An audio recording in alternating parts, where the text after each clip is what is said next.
शहर के बाहर एक गली है, खामोश गली, और वहां से जुड़ी है एक डरावनी कहानी। कहते हैं अगर रात के 2 बजे आलू चीज सैंडविच की महक आए तो पलट कर मत देखना। ये ठेला चलाता है एक आदमी जिसे सब काका बुलाते हैं। उसके सैंडविच तो लाजवाब हैं, पर काका खुद एक पहेली है। मतलब वो इंसान कम और कोई साया ज्यादा लगता है, चेहरा ढका हुआ, कोई परछाई नहीं, और सुबह होते ही गायब। अब होता यह है कि 2 दोस्त आर्यन और समीर उस महक के चक्कर में वहां पहुंच जाते हैं और सैंडविच ऑर्डर कर देते हैं। समीर मजाक में पूछता है, इसमें ऐसा क्या है? काका का जवाब सुनकर रूह कांप जाती है। आर्यन तो मजे से खाने लगता है, लेकिन समीर के होश उड़ जाते हैं। उसे सैंडविच में एक इंसानी नाखून मिलता है। आर्यन के सैंडविच खत्म करते ही उसकी आंखें लाल हो जाती हैं।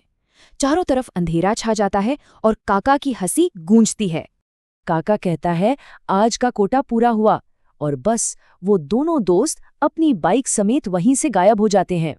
1 साल बीत जाता है। अब कहानी में एंट्री होती है एक जर्नलिस्ट ईशान की, जो इस रात से पर्दा उठाना चाहता है। ईशान उस ठेले को ढूंढ निकालता है और चुपके से वीडियो बनाने की कोशिश करता है, पर काका सब जानता है। वो कहता है कैमरे में मुर्दे कैद नहीं होते, और उसका कैमरा छीनकर गर्म तवे पर पिघला देता है। अब काका उसे एक शर्त रखता है, या तो सच जानने के लिए सैंडविच खाओ या खुद अगली रेसिपी बन जाओ। पहली बाइट लेते ही ईशान को हजारों सुइयों की चुभन महसूस होती है, और उसे दिखती हैं आर्यन और समीर की आत्माएं।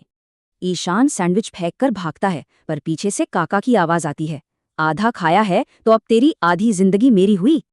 अगले दिन ईशान अपने कमरे में मिलता है, जिंदा, पर उसकी आवाज जा चुकी है, और कमरे में मक्खन की अजीब सी महक है।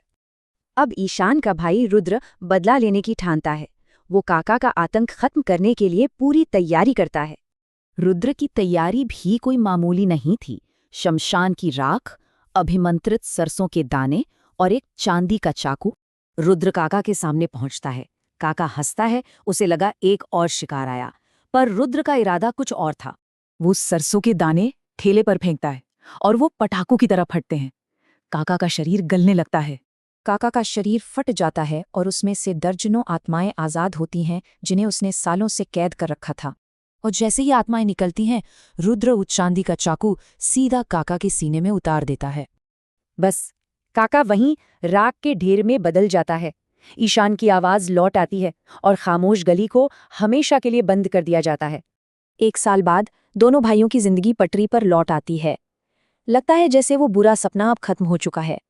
पर शहर में एक नया कैफे खुला है, अपने मिस्ट्री बर्गर के लिए मशहूर। तो क्या भूख का ये खेल फिर शुरू होगा?